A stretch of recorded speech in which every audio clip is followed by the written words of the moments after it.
My wife cheated on me with my daughter's 19-year-old boyfriend, and I was shocked to find out all her dirty secrets.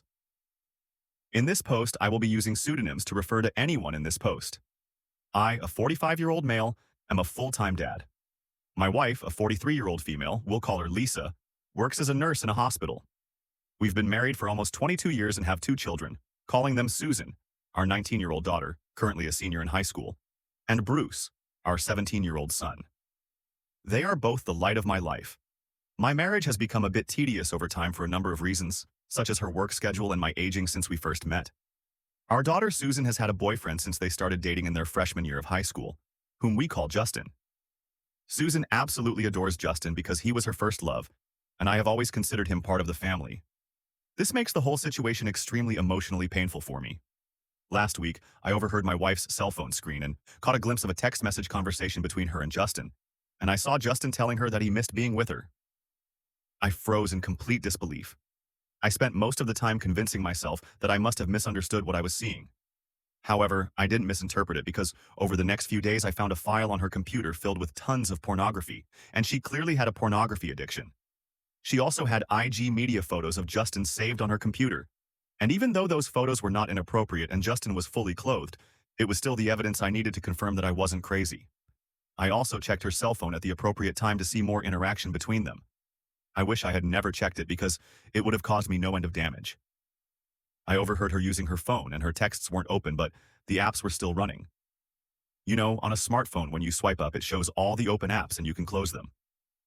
When she was closing the app, she did a maneuver that she does compulsively, and I noticed it. She's not the kind of person who is stupid enough to make information visible to everyone, but she forgets that the app is still running when she swipes from a completely different app. When I first stumbled upon the message between Lisa and Justin, it was like a punch to the heart. I remember sitting there, hand trembling as I held her phone, the words lighting up on the screen like a slash to my heart. It wasn't just the shock of betrayal, but the way they talked about me. Lisa had turned the low self-esteem I confided in her into a cruel joke with Justin. Their words were filled with horrible things against me, and she constantly compared me to Justin.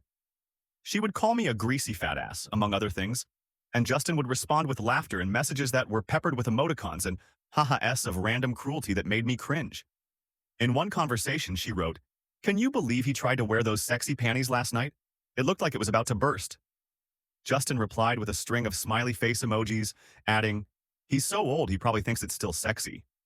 Not only did they have comments about my appearance, they talked about my intelligence, my interests, the way I talk. I saw words like boring, tedious, and predictable used to describe the life I was leading, the life I was building with her. Every message made me feel like they were erasing the love and respect I thought we had shared for 22 years. At some point, I read one of her messages that said, "At least with you it was fun. With him, it was like living in slow motion." Justin replied, "Haha, you need someone who can keep up with you, not slow you down." It was as if I wasn't even a person in their eyes, just something in the way to joke around with.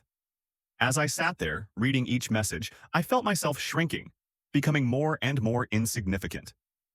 They weren't just boring words, they were windows into how insignificant I was in the eyes of the person I was supposed to love the most. And Justin, a boy I used to mentor, laughed at me with her. Their betrayal wasn't just hers, but Justin's as well, a double-edged sword that pierced deep.